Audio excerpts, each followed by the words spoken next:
Hey guys, thank you for tuning in.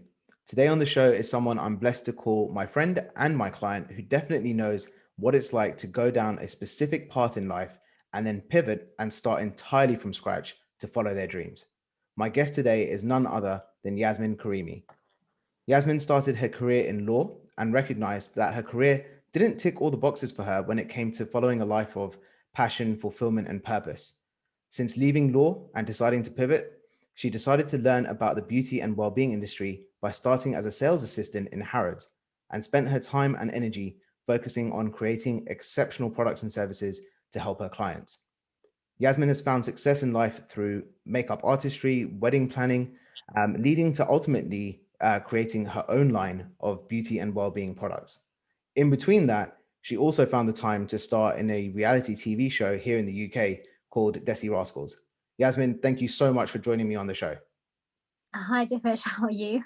I'm good. I'm good. How are you feeling? Yes, a bit nervous. I don't know why. I'm sure Well, I'll be fine in like a minute or two. yeah, as soon as you get into the flow, you're going to be fine. But look, Yeah, it's so good to have you on the show. I'm so glad you made the time to do this with thank me. you for as well. having me. So let's kick off. Let's talk about your journey a little bit. Let's hear it from your side. What made you go into law first? How did that come about? And Mm. what made you transition from law into beauty and makeup? So I did a business management degree. That was my first degree. And from there, I wanted to become like a HR advisor. So I actually left, finished my degree and went into becoming a HR administrator. And I worked my way up very quickly into becoming a HR advisor. When I became a HR advisor, I found that it was very similar to become like being a lawyer because I was dealing with all these really, really interesting employee cases. And I really, really enjoyed it. And I was working for this amazing company, and the bosses of the company became really good friends of mine. And I enjoyed it so much that I started looking into like, what more can I do, you know? Mhm. And even though beauty was always at the back of my head, uh, I always just thought you have to go down the academic route. I don't know. I felt, I guess it, as being Asian, it just made me feel like important, Mhm. and it made me feel like I had accomplished something. And I just didn't think that beauty would make me feel like that. Do you see what I mean? Yeah, So even though that was like my passion, I kind of like left it to the side, you know? almost like it wasn't prestigious enough. Yeah, exactly. Yeah. Right.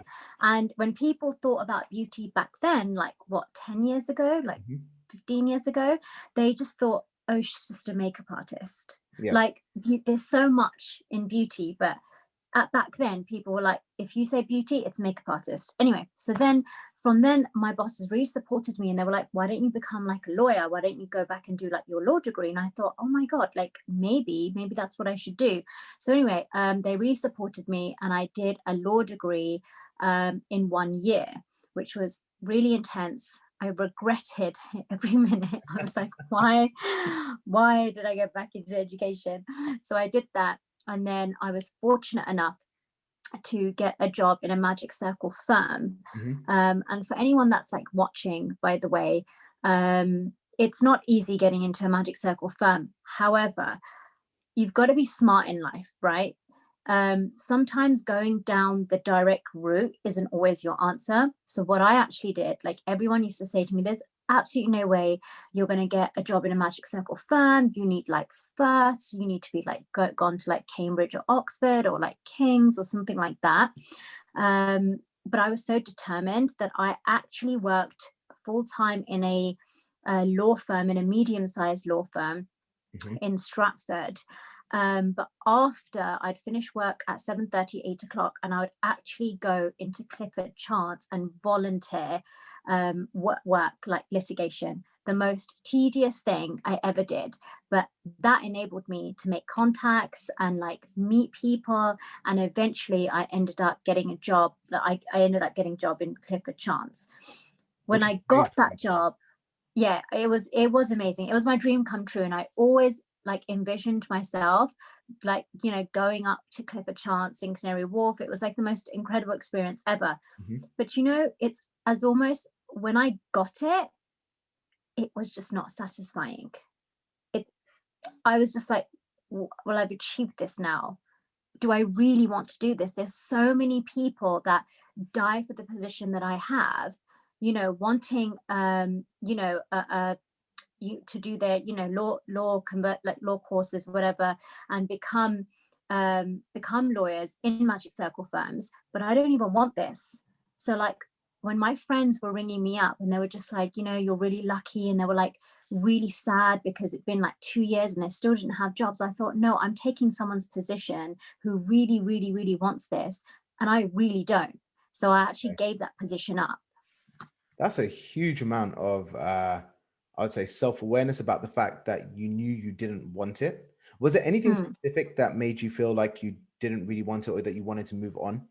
Just before I carry on. I just never wanted to go down the academic route. Like, it was something that I don't regret at all, and I loved every minute of it.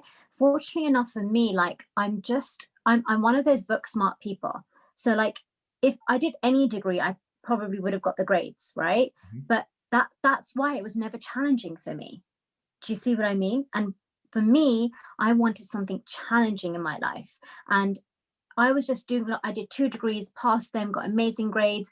Every job I wanted, I got. So it was just like I was just getting things so easily. There was no challenge to it. Well, you say that you were getting it easily, but and I guess for you it was natural to do what you did to get that job, for example, right? I mean, I guess so. I was very determined, and when I want something, I target it, and I want it, and I go and get it. Well, and your actions prove it, right? So, for example, Mm, working in a law firm in East London, and then going after work to then volunteer at another law firm because yeah, you wanted it. yeah, That's dedication. That's putting in the time. That's putting in the effort. That's dedicating the energy to yeah, making that stuff happen for you. So, yeah. I mean, yeah, I guess so. I yeah. used to work till 1 o'clock in the morning, actually. There you go. I mean, seriously, just underplayed what you were doing, but that's fair enough. I guess that comes from the humble side of you then, because and it's incredibly like interesting actually that you then recognize that other people were missing out on that position because you'd had that position. and So, and I just didn't even want it. So I just thought it was really unfair of me to do that. which I mean, hopefully someone who got that position after you left has done whatever they wanted to do with it, and hopefully it's taken them to the next level in their lives. If that's Yeah, what they wanted, maybe they realized that they didn't want it either. yeah, Yeah, yeah. It's like really shocking. Like, I used to speak to some of my friends, and honestly, Dipesh, they used to be like breaking down because becoming a lawyer or a barrister was like their lifelong like ambition, dream, and they used to like break down. And I used to just sit there thinking, I don't even care for it. Like, yeah, I don't even know what the big deal is, right? And I didn't understand why it was so difficult for people. Because they were Oxford and Cambridge people. They had the most amazing grades. Like, they were like they attended every single lecture, every single thing that you could possibly think of. Whereas I, on the other hand, I really didn't. So I was just like, I don't understand. But as I've grown up, and obviously now me and you, like, do work together, and yeah. you're my mentor. But it is like whatever you see in your mind, right? If something is easy and achievable in your head, then it is, Correct. right? Yeah. How you perceive it is how you'll experience reality behind it. Yeah, It's easier said than done, as we yeah, both know, yeah. but it really is a game of how can you adjust your mindset first to then start experiencing the things that you want to experience. But as you Mhm. well know, you have to put in the effort. You have to put in the work. Has to be done. It's not going to do itself. Yeah, definitely. So okay, that's a super interesting background about how you got into law. What made you feel confident enough? And this is probably a better question. What made you feel confident enough into taking the step away from law and going, I'm going to start my own business? And what was the response from like your closest friends and family?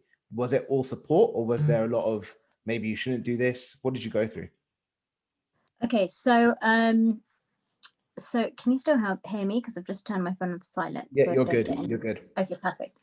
Um, so okay, so like I said, when I started speaking to my friends, and they were just like, you're really lucky, and this is it now. You're going to become successful.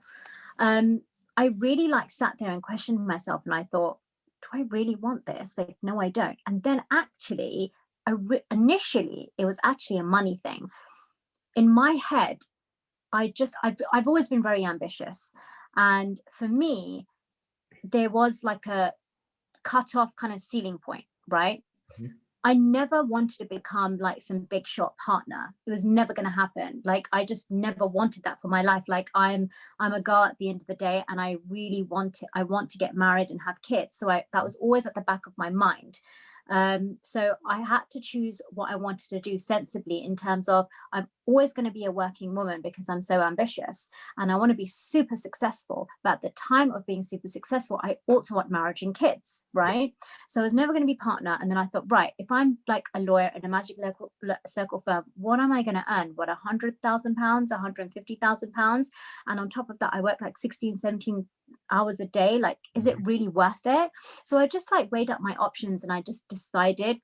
I literally, Dipesh, I remember going into work one day, and I think I was on something like £40,000. Yeah. And come on, when you're like 23, 24, and you're on £40,000 going into a magic circle firm, like that's pretty good. A big And deal.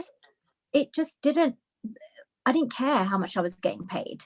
I just sat there and I sobbed on the train to work. And that day I came back and I was sobbing on the way back. And I just thought to myself that I'm a 24-year-old woman, and I'm pathetic. I'm crying on the train. Like, who does this? And I was seeing like all these people around me, and it just hit me, Dipesh.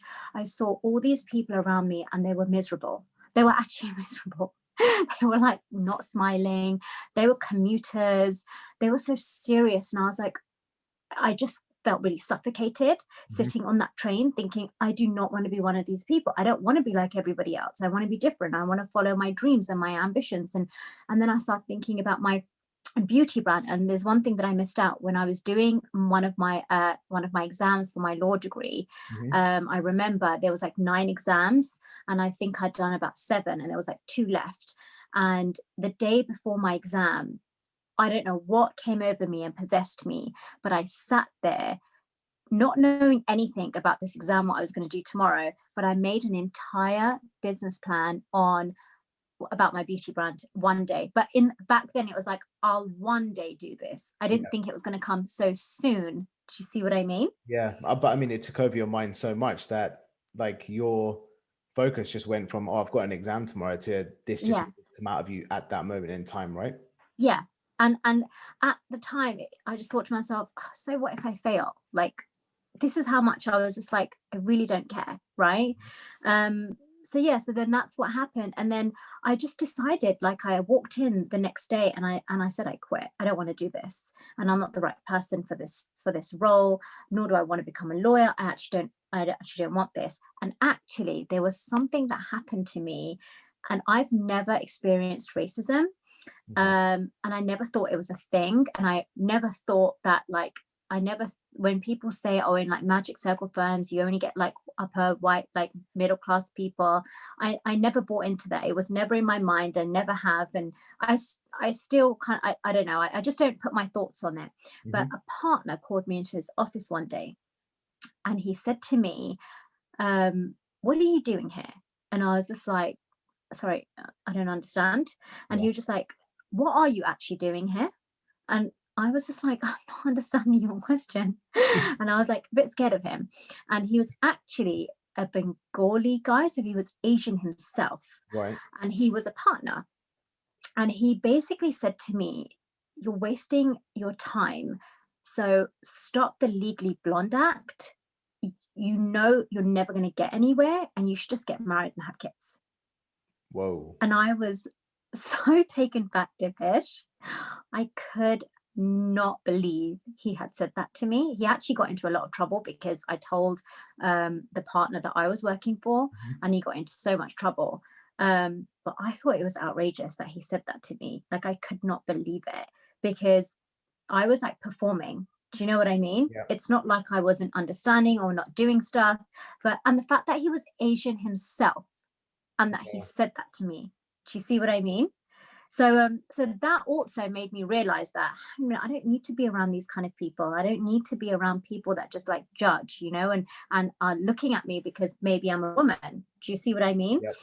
So anyway, so I just quit one day, Dipesh. I quit and I didn't have a plan. I did not have a plan. I just quit. And when I quit, I felt so relieved and I felt so happy. And when I went home that day, I told my mum, like, yeah, I've quit. And she was just like, sorry, what? Yeah. And How I was was that like, no, response? I've quit.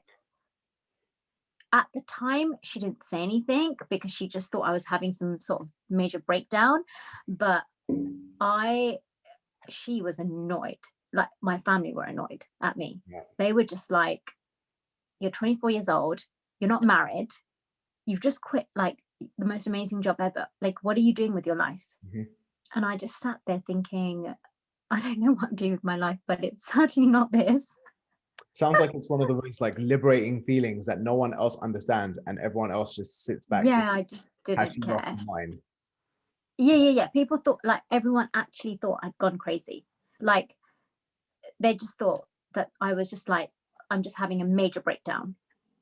Yeah, that's super interesting because I think one of the for everyone listening as well, if you are thinking about, wanting to take the leap into business, it doesn't mean that you have to, for example, leave your job to start or anything like that. This was Yasmin's journey. This is what she went through. Mm, But it doesn't mean that everyone's going to be there to support you from day one. I think that's the most yeah. important part. It, Oh, I definitely like I my family supported me, but in the first few years they supported me, but air like, quotes. well, just watching for me to be like, okay, I need to give this up and go back to like, Mhm. you know, the corporate world. Yeah, which is, I mean, look, in all families' defense, they kind of want the best and what is the Yeah. best for everyone. But at the same time, maybe they just don't understand what like we're going through at the same time, what you were going through at that moment in time, where you're having all these realizations about what you want to do with your life, what you want Mm, your life to look like, what you want to experience, mm, how you want to be paid, for example, and what you want that to come from, because they're all yeah. very different things for different people. So Yeah. let's talk a little bit about the makeup thing now. So you've left. Now, how did Mm. you get started? What happened? So I thought to myself, okay, so now let's see like an average person's salary a year. This is what my process in my mind, right?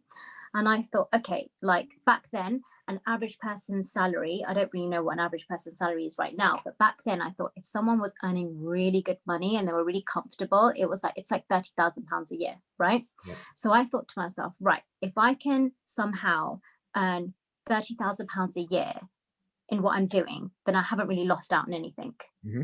I mean, that Yeah. was my mindset. Do you see what Hmm. I mean? Yeah. So I thought to myself, that's like £2,000 a year, £2,000 a month, I think. So I was like, if I can earn £2,000 a month, that means like I'm stable and I've got more than enough money, and that's good, right? So anyway, so then I got into makeup was always my passion. Beauty was always my passion. So I was really, really passionate about doing makeup. And back then, you know, now everyone's like an MUA and everyone does makeup, which is amazing. But back then, there were like very few people that were like actually makeup artists, Yeah. right? And there were actually very few people that were self-taught makeup artists. Now I was self-taught, and I thought to myself, okay, what can I do to get a stable income but also have the freedom to like not go into work if I don't want to? Mhm. So I signed up to an agency and got a job as a sales assistant in Harrods, but I could do like any of the makeup counters, right? Okay. Cool. And actually I was the first Asian girl employed in the Harrods Beauty Hall because they would not employ Asians. Wow.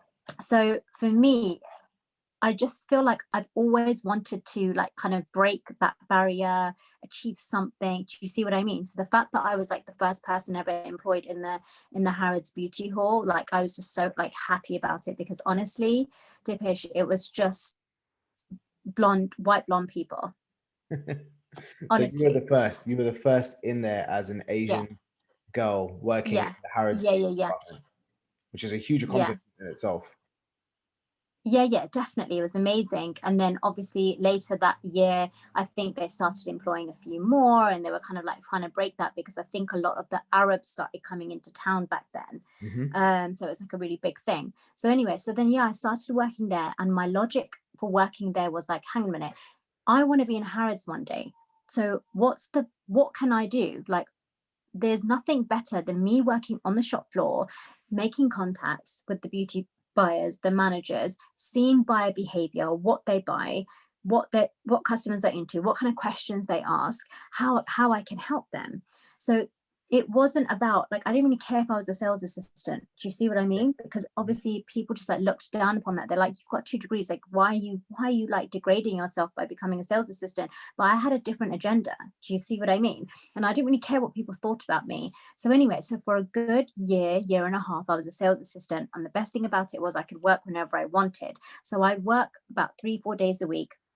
And one of the downsides, when I used to work there, Dipesh, I used to stand there with like this awful black blazer on with this black skirt, and we'd have to work in heels and stand in heels for like 8 hours.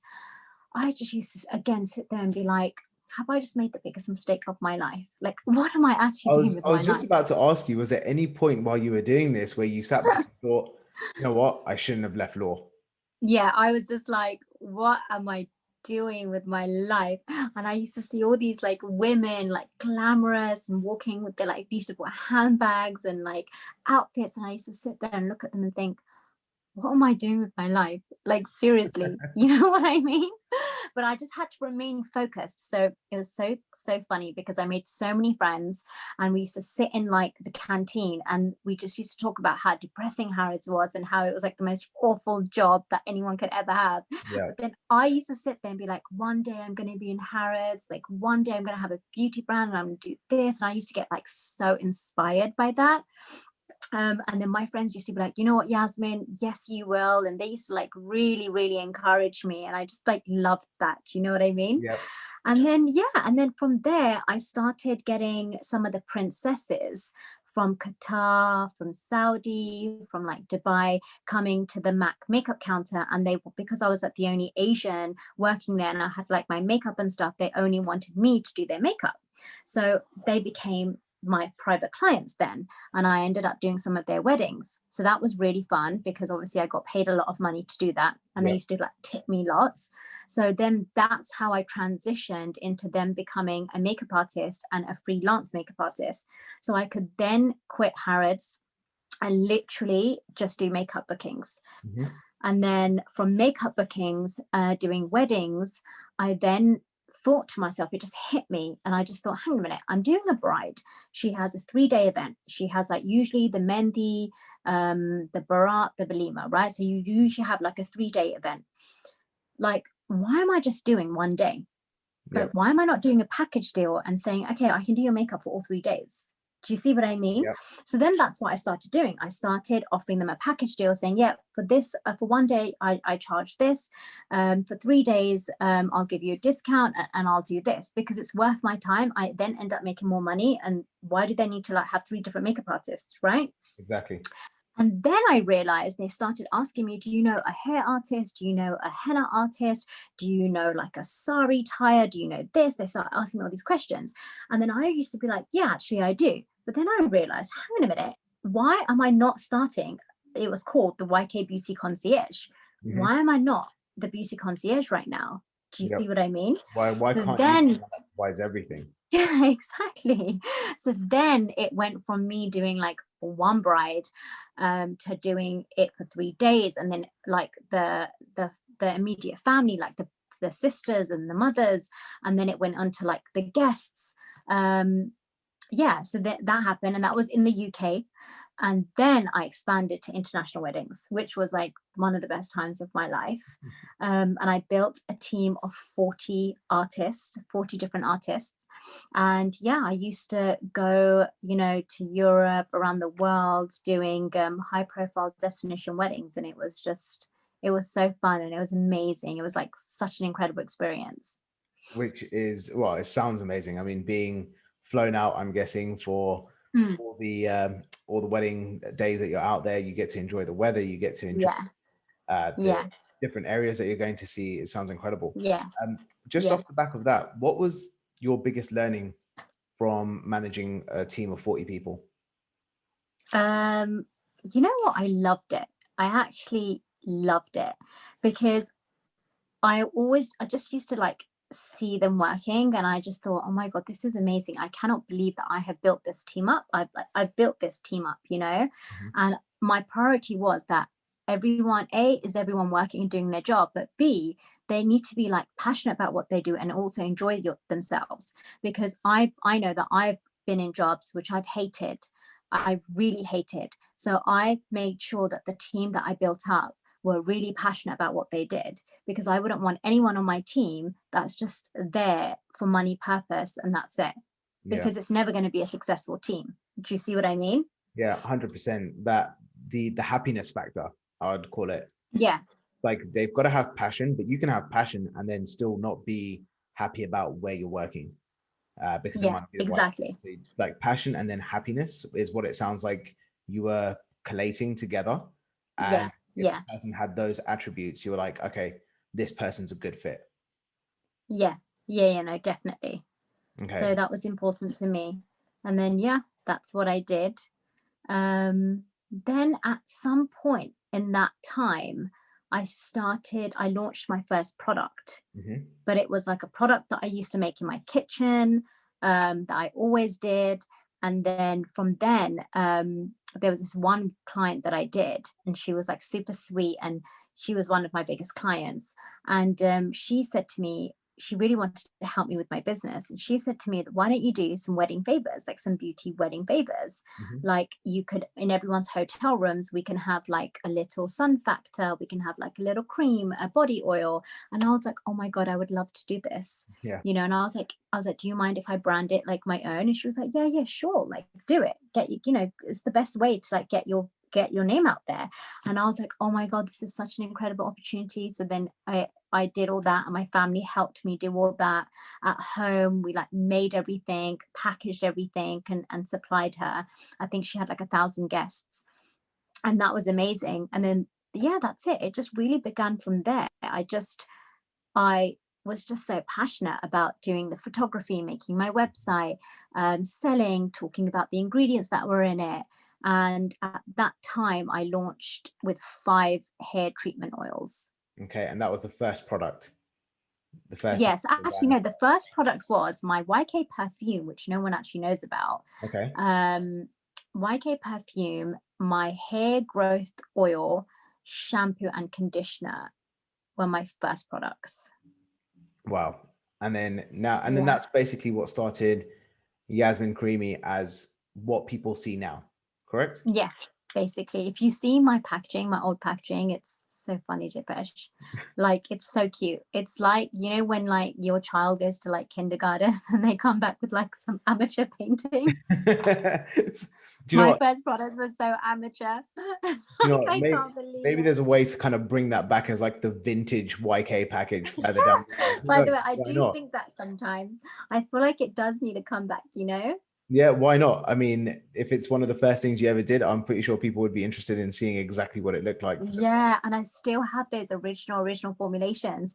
Actually, it's really interesting because back then I've always been obsessed with organic stuff, think natural things, products that don't harm your, you know, your skin, your body. And my very first formulations of shampoos were actually had no surfactants in them, and they didn't foam.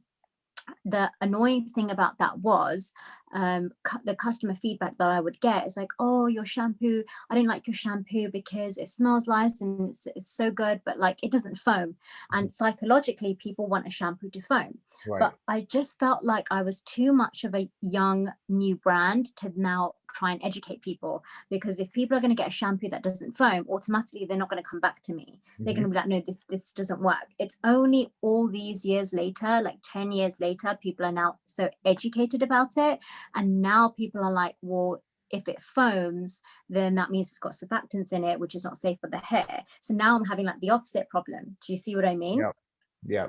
But with my shampoo now, it does foam because it's actually, the surfactant is driven from coconut oil, so it lathers up, but not like your normal shampoos. Yeah. You're So not. it's kind of like the middle ground. Yeah, you're not going to get as the same experience as if you use like some standard shampoo from like a drugstore or supermarket, but Yeah, it's yeah, yeah, somewhere yeah. in between, but it's natural.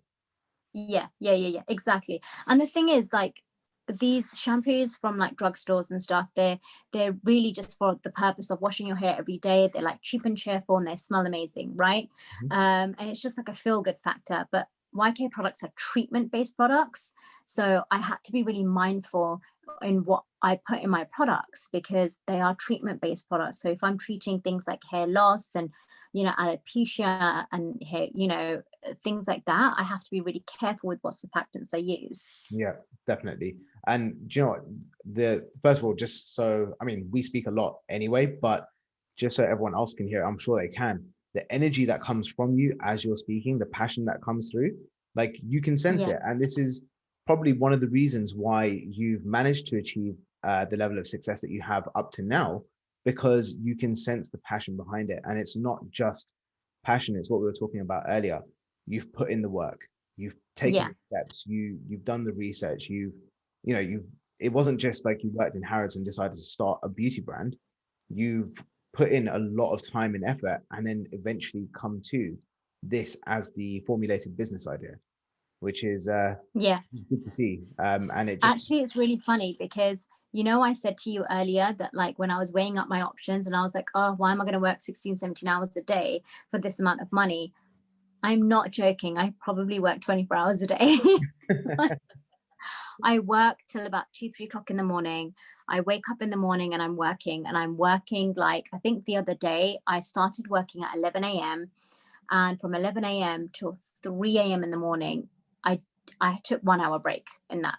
I I that. just I could not stop working. But the thing is, Dipesh, I love every minute of it. I'm not going to lie. I do get stressed sometimes and I get really, really overwhelmed. And you obviously know this, but like secretly, I love it. Like I Yeah, of course. thrive off it. Do you And see what I mean? and that's where what you're doing for work, or what people Mm, would consider work and a business, is aligned with what you want out of life. It's aligned with your vision, it's aligned with your I would say purpose as well. And ultimately you can tell that because it's giving you a sense of fulfillment. You yeah, feel like 100%. that generally happens. You get into this zone where 8 hours would have passed and you've been working away, but it feels like you were only doing it for a couple of hours. Yeah. Sometimes I'm like, there's not enough hours in the day. Yeah, definitely. And that is the creative zone, right? Like when you're in that space, you know that Yeah. ideas are flowing from you, everything's kind of clicking into place. Yes, there might be stress or anxiety, but you're still pushing forward because it's what you want to do. No one's forcing you. Mm. Yeah. And that's Yeah. I mean, it's really tough, like getting up in the morning and making sure that so basically this is what I've noticed about myself. And maybe a lot of people go through this. But sometimes I wake up in the morning and I've got a million things to do and I don't have time to breathe and I just kind of get on with it. But then there's times, probably once a year or twice a year, that I get, which are so awful, Dipesh, for like 2, 3 weeks, a month, I'll have a mind block and I will not be motivated to do anything. Like nothing will motivate me. And I'm just and it's awful because I don't know what happens to me. But as an entrepreneur, getting yourself out of that rut and actually, working and getting back into that zone again is really, really, really difficult. I think that's the most difficult thing about being an entrepreneur because once you're in it, you have that momentum. You're kind of like getting on with it. You're doing it. Like you just don't have time to think. But if something knocks you back and you go into that kind of dark hole and you're just seeing your business slip away. Do you see what I mean? Yep. That's actually one of the questions I had for you. So I'm so glad that you just brought that up now. Oh, No, it's perfect because what I was going to ask you is, what do you do when you feel stuck? Because it does happen to people. It's happened to me. It's happened to you. It's happened to a lot of people that I've spoken to. on the podcast and away from the podcast. But Mm, what's important is not the fact that you get blockages, but how you deal with them. So do you yeah, have anything in particular that maybe you've learned while this has been yeah. going on that you realize you have to do to get yourself back into the swing of things so that you can start building momentum again? Yeah, so it's taken me quite a few years to actually understand this. Mhm. But when that happens to me, Dipesh, actually, I've realized it's because I'm overworked. I'm so overworked that I crash. And when I crash really, really badly. And actually, I'm listening to this book, 50 Cent's new book. I think it's called Hustle Harder, Hustle something. It's amazing. I'm just like loving the book right now. And in that book, he made some really, really interesting points. And it really made me realize because actually, even though I work like 16, 17, 18 hours a day, sometimes like, 20 hours a day, actually it's not good for me because I majorly crash. Mhm. So I think that I'm getting a lot of work done, but actually I'm not. So what I'm trying to do now in the last year, I've gotten better and better at it, is that your life should be in balance. When you're working those crazy hours, and yes, you're passionate and yes, you're achieving, but ultimately you're not achieving. Do you see what I mean? Because your mind slows down, you become frustrated, you become annoyed. You're having like 4 or 5 hours sleep, which is like not healthy for you, and then you turn into eating junk food because you don't even have time to make yourself a meal and have like a proper meal, and then that then leads to like weight gain. So it's like a really vicious cycle, right? Yep, yep. And So, it takes a lot of awareness to get to this stage and be like, okay, this is the cycle that I get stuck in. oh my God, it's taken me so long. It's taken me 15 kilos later to realize this cycle. Which is fine because now you know you have a target to go back down from as Yeah. well. And it Yeah. this is it. Like people can take this as devastating news. And the first couple of times, and correct me if I'm wrong, but you might have seen it as devastating news when you experienced it the first couple of times. But the more and more you gain awareness around this and you notice certain patterns emerging around the way you work and the way you look after yourself and how that ties into you just being not just being someone who's driven and fulfilling their business purpose, but also someone who's happy while they're doing it. Mm. Yeah. Like Mm. that gives you this opportunity, this awareness gives you the opportunity to prolong the success period and enjoy the process at the same time. I Yeah. think that's so important. Yeah. So this is what I've learned to do. I've learned to have at least one day off a week. I don't like taking days off because I just think, oh my God, I'm wasting my time. But actually, I'm not wasting my time. I'm spending time with my family, with my friends, and I'm having such an amazing day, right? If Mhm. I'm going to like stay in bed that day and do nothing, then that's me wasting my time. So I take one day off a week. 100%, and Mhm. I just really enjoy myself. I do whatever makes me happy that day, and then what I try and do is try and finish work before 8 o'clock and not carry on work in the night and the evening. And the only time that I do that is, for example, I'm now putting my Valentine's collection together. So like this week is really intense for me. It's like really crazy for me. And that's fine. When you've got deadlines to meet, when you've got launch dates, you've got to work crazy hours to get something done. Yeah. But I'm talking about every day to have a sustainable business and yourself to be like, fully functioning. You've got to have like boundaries. You've got to have that cutoff, and, Mhm. and you've got to force yourself. And I'm not going to lie, when I first started doing this, I started getting anxious because I was just like, I'm bored. I need to work. Like, why am I watching Netflix? Or Yeah. like, this is a waste of my time. But actually, I found things to do in my personal life that I had neglected. So, like, I love reading and listening to books. Mhm. I love like listening to lectures, TED Talks, watching successful people. I love documentaries. I actually love TV series, right? I love going out for walks. Like, I just love all of that sort of stuff. And I lost all of that. I lost what I loved, right? Mhm. Um, so yeah, so I guess that when you go through this slump, you've just got to find yourself again, and that's your body telling you need a break.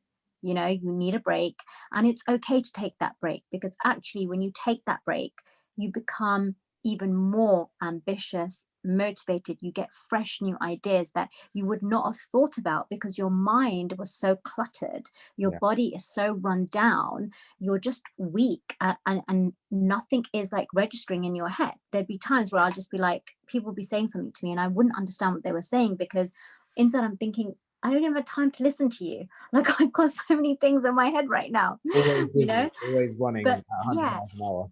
exactly. And sometimes you've just got to slow down and pay attention to things around you and yourself, because ultimately you're going to perform better and you're going to become more successful, if that makes any sense. 100%. I call that like the fishbowl effect, where you're so in it in your own world that all you can see is what's happening inside your fishbowl.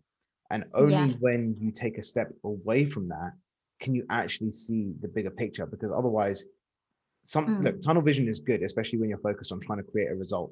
But at the same time, if you want new ideas and new inspiration to be implemented into what you're working on, you have to Mm. take a step back. Otherwise, there's no way that you can allow yourself to actually see any ideas coming in. So Yeah. yeah, absolutely love that. So Yeah.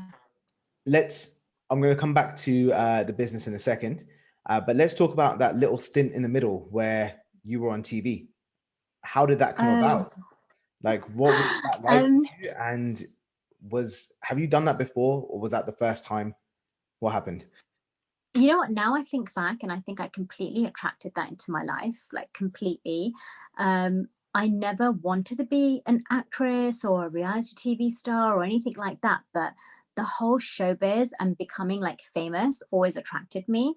And it's really funny because back then I was thinking maybe, like, again, I was thinking I'm Asian, I'm Pakistani, acting and stuff is like not respectful, and it's like, I want to get married, and if I do this then I probably won't get married because people are going to be like, oh well, she's too free, and and all of this sort of stuff, right?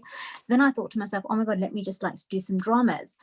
Anyway, I got approached, and a lot of people approached me to do Pakistani dramas, which I was like really going towards. And the only thing that stopped me was the fact that I'd have to live in Pakistan half of the year, and I would, and also my Urdu had to be like perfect, and it really wasn't, and it still isn't. So that's the only two things that I thought. And my friends used to be like, "No, it's fine. You'll get used to it. Pakistan's amazing." And I was so almost going to do that, but then I thought, my parents are actually going to kill me if I do this. So like, I've already put them through enough. I can't do this again. Leaving law was Then I enough got, trauma for them. yeah, literally. Then I got approached to do Bollywood movies, which was Mhm. 100% a no, because I'd be actually disowned by my family if I did. So like, then I got approached for that. So I feel like I did attract it into my life. Then I got approached actually on Facebook. One of the producers saying, I've come across your profile, I've been like watching you for like a while. And back then I used to do like lots of Instagram stuff. I used to be very active on Instagram and Facebook. And that's when that's when Facebook hadn't bought Instagram. So it wasn't like stories and all of that, but like pictures and captions all the time. And they were just like, we really like your content, I really like the way you are and stuff, like would you be interested in coming in for an interview for this show? And I thought, this is like a joke. I get this all the time. I used to get messages all the time about stuff like this and I ignored it. But for some reason this time I thought, it looks real. I googled the company and it was an actual real production company. So I was like, oh, this is really interesting. So I got really intrigued. I went along, and actually they lied to me. They said it was a reality documentary type thing following young Asian entrepreneurs. So Okay. they completely lied to me, um, which I was really mad about. And I told my parents that, because that's what I was told, and that's what I thought was what's going to happen. But it was totally not that. It was a completely 100% Asian reality TV show. Yeah, Desi Rascals was nothing about following young Asian Oh, entrepreneurs. nothing. That's not And I how I would have thought remember, of it. going on the first, oh yeah, and then I tried to convince some of my friends to do it, and they were like, no, no way, like, no, we don't want to do this. And then I ended up convincing one of my friends, Kavita, to do it. Um, and then I thought, at least I'll have someone with me. Mhm. But I honestly thought it was like I just thought, this is amazing for my business. This is going to give me like huge opportunities. It's going to give me exposure, and I'm going to do it. Yep. So let's do it. So in my head, I thought they're going to come into like my office and they're going to follow me around and all of this. And it was nothing like that. And I turned up at the first day of set, and I remember filming, and all of a sudden I see these like two guys trying to like talk to me. And I was just like, cut this right now. What is going on? And they were like, do you not know it's like a reality TV show, like what's that show called, The Only Way Is Essex? It's like, it's the same producers. I was like, what? But by this I was time, so you'd already naive. kind of like signed contracts and stuff, so you were in this, right? Oh yeah. So I'd like Yeah. signed contracts. Luckily, I actually got a lawyer involved, and a lawyer like went through everything and protected my business and protected certain things, because actually they want to like own everything about you. It's really like crazy, and they want to own your like future businesses and things like that. So I was never going to let that happen. And luckily for my law background, I knew some really amazing lawyers that could like rip that contract apart and like redo it. So I was like fully protected. But yeah, that's what happened. And then, do you know what, Dipesh? I just kind of went along with it. I kind of enjoyed it. I'm not going to lie. Yeah. I went along with it, and the public really liked me, which I was so fortunate and so like blessed about, because the public didn't like some people, and you know, social media abuse and stuff got pretty bad. Hmm.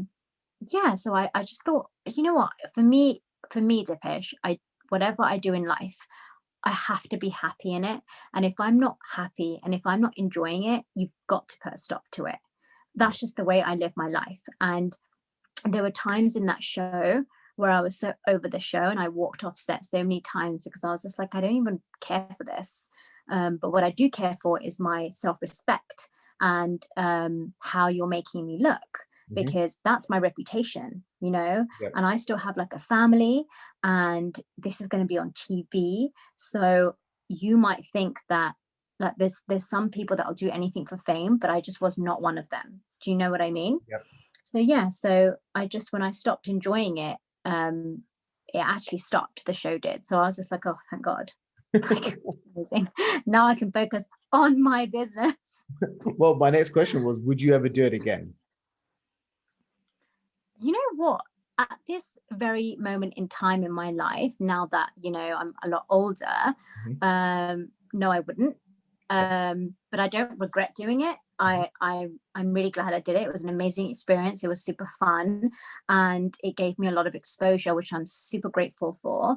Would I go on TV again? Yes, I would. Not a reality TV show, but I would definitely like go back on TV again. And I would love to have my own show. Like, I would love to have my own show when like I'm super successful, and have like my own Netflix series. You can have extreme makeover, Yasmin Karimi edition. That would be quite cool. Literally, yeah, I would definitely go back into TV, but it would just depend what it would be, you know? Yeah, fair enough. But it would be on your terms and what you wanted it to be, not what someone else was taking you for. Yeah, 100%. Cool. Okay, let's go back to the business side. So, how has COVID been for you? What has it taught you? And what did you do in that time, or rather this time, we're still in it, to grow and change with the business?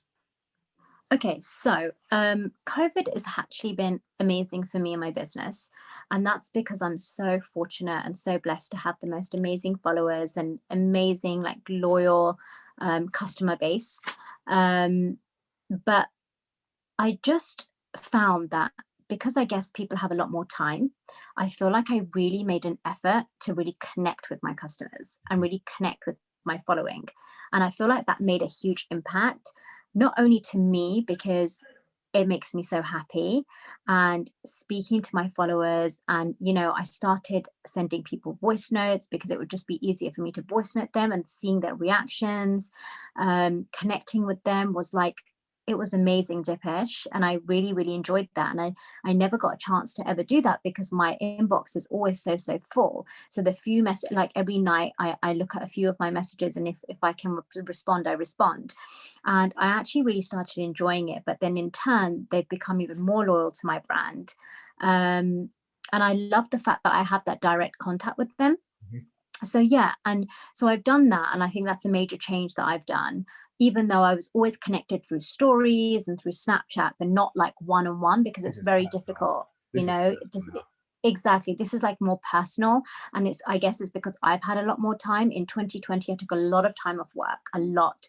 I think I only worked about 2 to 3 months in 2020, just because 2020 for me was a time for myself. It was a time for my mind, for myself, just to, sometimes you just need that. I've been Yeah. working for 6 years, and when lockdown came about, I thought this is my time to spend time with family and just really restructure my business Mhm. and really think about where I want my business to grow, you know? Yeah. But yeah, and then I just worked really heavily online in terms of not so much my social media, but in terms of my website. I wanted it to become really interactive, because my website is my shop. People come into my website to shop. Mhm. So I started thinking about things from that perspective. How, as a customer, if I went onto a website, what would I want to see? What do I want to like read? And what interests me? What makes something interesting? So I did that, and I built my website, which was one of the most difficult things I've ever done, Well, it's and the impressive. most stressful thing. Yeah, but I really enjoyed it.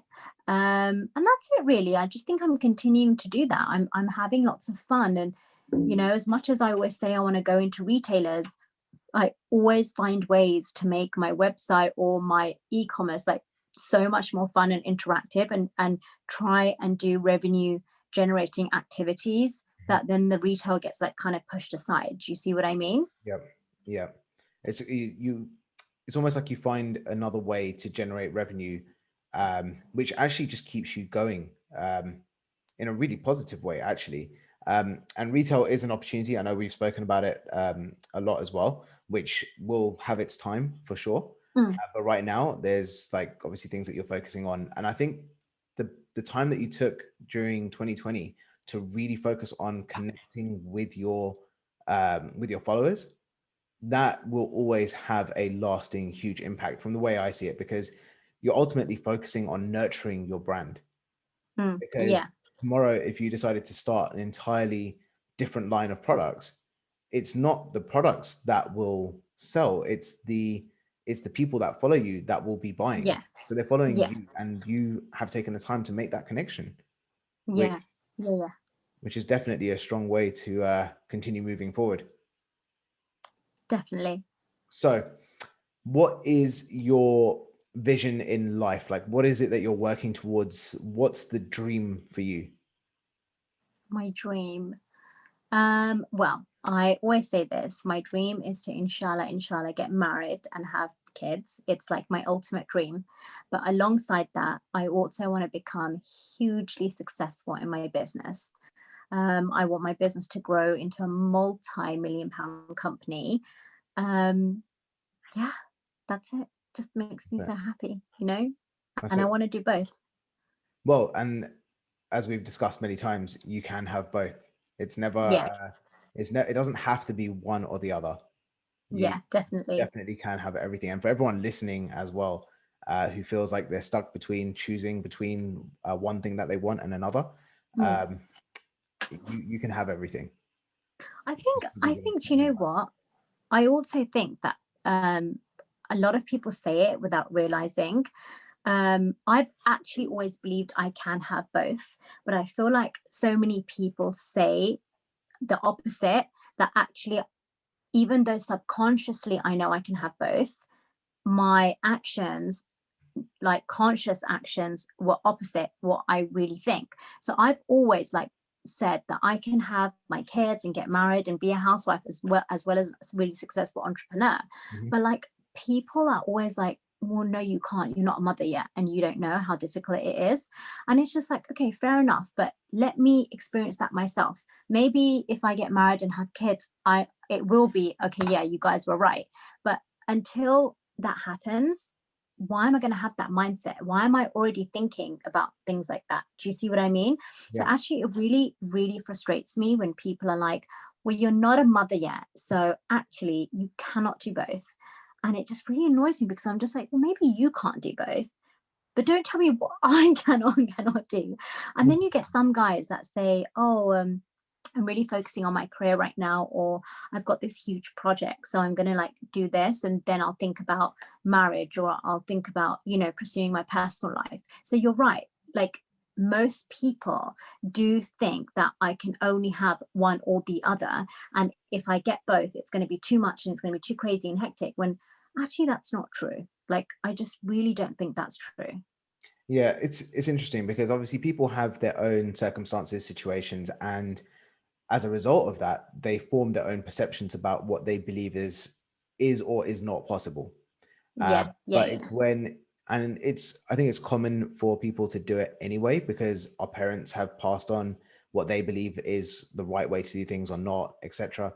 So when they see someone else wanting to do what they couldn't, it's almost Mm, like they want to impart that knowledge in a way to try and mm. protect you, to say, don't even bother trying because it's tough as hell. But You know what? To be honest, it's not even parents. It's actually our generation, Dipesh. you reckon? It's actually 100%. It's majority of my friends. Obviously, I'm married. Mhm. It's majority of the girls that are my age that say this, and it's majority of the guys that are our age that say, "No, I need to focus on getting this job or be in this position before I commit myself," and things like that. Unless they've gotten married really young, and that's a different ball game. Mhm. But like people that are at our age and not married, or married, they're saying these kind of things, and it's just like, no, it's not true. But also, Dipesh, maybe someone does want to get married and just be a housewife, and Yeah, that is okay. 100%. And maybe someone doesn't want to get married and fully focus on their career, and that's also okay. But Definitely. the point is, you can have both. Yeah. And ultimately, it's exactly what you just said. It's down to what you choose and what you actually want, and Yeah, which of those things makes you happiest. Like exactly. if having both makes you happiest, go for both. Yeah, If yeah, having the career makes you happiest, go for the career. And if it's having a family and being a mum and like living that life and that makes you the yeah, happiest, then yeah, 150% go for that. Because yeah, at the end of the day, no one else is living your life. yeah, You're yeah, the yeah, one yeah. that has to live it day in, day out. Mm, So if you're happy, amazing. But if you're not, just recognize that actually you can change that because you're always the one that's in control. Whether yeah, you inherently believe that right now or not is a different story, but you are 100% in control of the decisions and choices you make. yeah. I just want to say something that, so, I want to tell the people that are listening to this about the app called I Am. Oh, yeah. Yeah. This is a really cool Yeah, app. I love this app. And just now, what popped up was, I am strong, confident, and motivated. And it's just like, it's so needed to hear this right now. And I feel so happy because actually, I do, like, just before we did this podcast, I was thinking, I've got so much work to do. I've got to cook. I've got to do this. Like, I can't let Dipesh down. So I've got to do this. But I was just like, really like hectic. And Yeah. then I like changed my attitude as I was doing my makeup. I thought, no, you know what? This is something fun. And maybe if you do this, you'll get motivated to like do the other stuff that you have to do this evening. And I do. I feel really happy that I did this, Good. and that Glad. that quote just came up, and I'm like, oh my god, I actually do feel strong. I feel confident, and I feel motivated. That's amazing. So for everyone listening, that app is called I Am. It's on, well, myself and Yasmin have iPhone, so we know it's on the App Store. I don't know if it's on Google as well, but it's great for a little motivational kick that just pops up on your phone throughout the day, as you just heard Yasmin saying. Um, Mm. okay, Yasmin, what has been some of your biggest learnings, or maybe even your biggest failure that you feel like was your biggest failure, but you've learned something amazing from it? Okay, so two things, because obviously I have failed many times. Um, Firstly, I would say, Dipesh, what really comes at me is that always trust your intuition. Always. Your intuition is never going to lie to you. And whatever your first initial intuition is, just learn to listen to it, because every single time I've gone against it, honestly, Dipesh, I've gotten myself into a lot of trouble Mhm. in terms of work. and personal life as well, but we're talking about business right now. Yeah. I just think that there's people that have come on board and I've seen them and I thought, no, I don't think this person has good intentions. But then they've like convinced me and I've like ended up employing them, and they've probably been the worst people that I could have ever employed. So a lot of that's happened to me. Same with suppliers, companies, people have come on board and I think, no, I'm not getting a good feeling about this, but somehow they've convinced me and I've carried on. And in turn, I've ended up losing a lot of money and time, and also contributed to like a lot of my stress and anxiety because of that.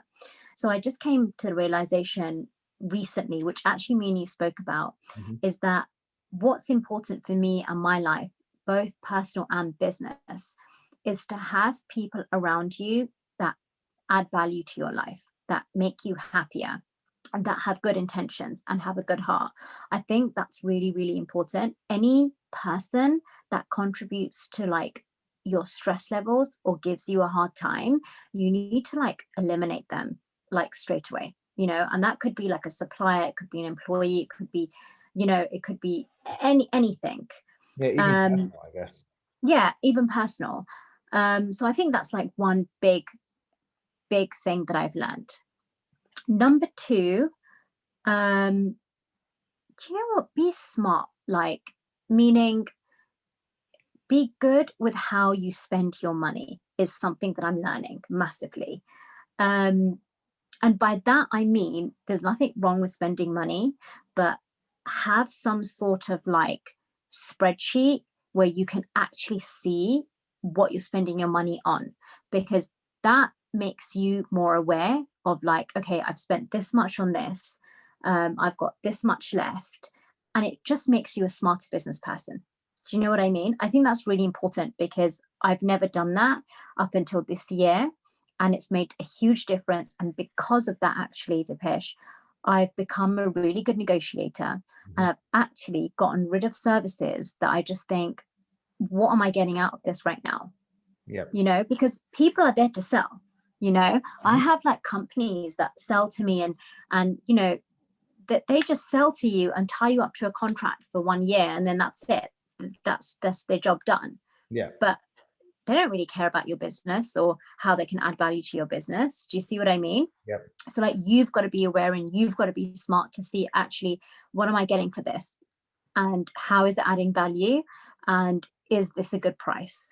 100%. And I think the bit that you just said about having the spreadsheet, for example, I mean, it could be a spreadsheet, it could be an app, it could be any way that you are able to physically see what's Mm, going up in the plus, what's going out in the minuses, and what you're left with. Is it black or red? And mm, it's so important because, especially now, everything's digital, right? You don't pay anything with cash anymore, or very rarely will you pay for stuff with cash. So everything's digital, everything's done with a couple of clicks, and you don't actually then get to see a day to day, maybe a week to week on week breakdown of actually what's going on. And only until you have that in front of you will you have that data and that awareness around you to go, actually, whoa, I just realized that, £1,000 is going out here, and it definitely doesn't need to, because it's not returning anything. yeah. So yeah, 100% agree with that. Like, be smart with be smart with your money, and that doesn't mean don't spend. It just means spend efficiently. Yeah, exactly. Okay, love it. So, last couple of questions. This has been so much fun, by the way. So, last couple of questions. Um, favorite book of all time or favorite movie of all time, and why? Hmm. Like, what did it teach you? Okay, so favorite movie of all time has to be Coming to America. Oh my God, it is like by far the best movie ever. And Okay. actually, I didn't really ever think about what it taught me or why. I just absolutely love it. It's one of my favorite movies ever. Um, but actually, what the message in that movie is, that if you really want something, you can have it, but you've got to take the initiative to go and get it. Do you see 100%. what I mean? Yeah, And like, what is meant for you will always be yours. true. Love it. I think that's what I learned from that movie. And favorite book? Honestly, Manifest Now is one of Okay. my favorite books. Um, I have, do you know what? I have so many favorite books, so I can't really say, but Manifest Now is definitely up there. Mhm. It's just such an amazing book, and it makes you realize so many things that you thought that you already knew, but she just puts it into so much perspective, and you're like, oh my God, why did I not think of this? Yeah, it's a book that allows you to have that, like, the penny just dropped feeling. Yeah, exactly. Yeah, because you can hear things like 10, 12, 15, 100 times, but Mm, one person will say it a specific way, or you'll read it a specific way, or you'll hear it a yeah, specific way. And that's when you'll go, oh, holy crap, now I understand. yeah. So, yeah, okay, awesome. I love that. And then, last question, if you could give your younger self only one piece of advice, what would it be? You know what? You're probably not going to like this. If I was to give my younger self advice, it would be to not to trust anyone. And I know you're going to be like, we've got to work on this. This is next week's session, by the way. This is next week's session. But honestly, the reason for why I say this, because I don't mean like, don't trust anyone. And it's just that, you know what, Dipesh? Unfortunately, I feel like we live in a world now that everyone is just like out for themselves. And there's only a handful of people that I have realized, especially in the last few years, that genuinely care about you or have like good intentions towards you. And for me, it's all about intentions. And I just feel like I have trusted way too many people in my life. And I was one of those people that always said, oh, I hate it when people say don't trust anyone. My mom used to say it to me all the time, all the time. She says it to me like on a weekly basis for the last 20 years. And I was always so against it because I was just like, no, that's what you think. But actually, no, people are nice and you can trust people. But you know what, Dipesh? You can't. You've got to be so careful with who you say what to, who your friends are, who you surround yourself with, because ultimately you are the people that you hang out with, and spend the most time with. Yeah, I actually, to be honest, I completely agree with you. Oh, you I would, do? I do, but I would phrase it slightly differently in terms of you can trust people because people are out there who have like good intentions. People are out there to help. People are out there to provide support and things like that. That there are people that are good. I believe that there is Yeah. good in everyone. Yeah. But I feel like, and maybe this is what, correct me if I'm wrong, but I'm going to just kind of paraphrase what you were saying as well. Be careful who you give your time and energy to, Mm. Yeah. and be more selective, be more intentional and selective with who Yeah. you give your time and energy to, because Yeah. who you allow into your life in that respect can Mm. either make you or completely drain you. Oh, 100%. Yeah, Is that I on agree. point? Yeah. And also the fact that, like, going back to trusting your intuition, Yeah. you'll know very quickly, but it's our mind and circumstances that make us think otherwise. Yeah. But I your know. intuition will never lie to you. Yeah. Well, that's one of the things that we're working on together, right? Like just Mm. harnessing that skill of intuition, because I Yeah. think it's Steven Spielberg's speech, where he calls it the whisper, right? You can call it gut feeling, you can call it intuition, you can call it like just like a sensation that you have a knowing. Steven Spielberg calls it the whisper, and he Okay. he says it quite interestingly as well. He's like, you have to really listen because that whisper won't come at you screaming and shouting. It's not going to Oh, be it's not going to be agree. obvious to you, but you It's have. like the slightest feeling or thought for like a split second, Yes, but exactly. it came and you did become aware of it. Yeah, exactly. And most of the time we are aware of it and we dismiss it because we're not used to that, right? We kind of pass it off as like, oh, that's a stupid idea or whatever. But actually it's a skill to be able to refine that, to actually make turn the volume of that whisper up, So you become more aware of it when it's happening and learn Yeah. to trust it. But yeah, it's definitely a skill, and experiences in life will help you or make you want to learn more about that for sure. Yeah. Amazing. Yasmin, that was there anything else that you'd like to add? Just No, it's been amazing. yeah, Thank you so much. yeah. Oh, there was one more thing that you did. What? Sorry, just before we finish, there was one more thing. You actually had a brand that you put into Topshop. You told me just Oh before. my God. Yeah, just super quick, if you don't mind, just going into like what Um, because what I really, really wanted to do was obviously my beauty brand. Mhm. I'm the kind of person that, well, obviously, that sometimes I just avoid the thing that I really want.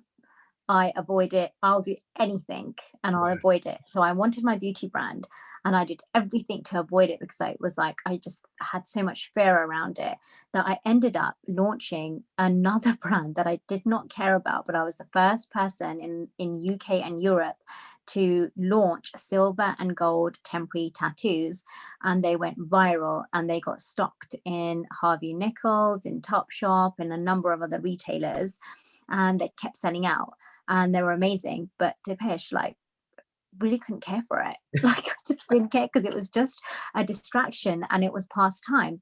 But then that enabled me to give me the confidence of like, oh my God, if I could sell this, why can I not sell something that I am so, so passionate about and also has a purpose, and I can actually make a difference in people's lives? Like, yeah. why? Why am I doubting myself? That is awesome. And actually that wraps it up perfectly. Yasmin, firstly, thank you so much for being on the show. It's been awesome to speak to you. I know we speak a lot anyway, but this is like Yeah. amazing to really get your insights on the way you think and what you've been through. Yeah. Guys, for everyone listening, Yasmin is on Instagram. If you don't already know her, she's on Instagram as Yasmin Karimi. Um, that I'll put a link in the Instagram post that I do for this, as well as on YouTube. Also, for the guys listening, if you want to buy an amazing, thoughtful Valentine's present for your partners, or maybe a girl that you're trying to impress, Yasmin's got a collection coming out very soon, which you should definitely check out, because the products not only smell amazing and get results, but also they are really there to, I would say, provide like this loving conditioning experience for hair care and beauty. So yeah, definitely. And girls who are listening, tell your guys about it for sure. Yeah. Yes, thank you so much for being on the show. And All I right. hope you guys have enjoyed it and enjoyed listening to Yaz as well. Have a good day. Thank you.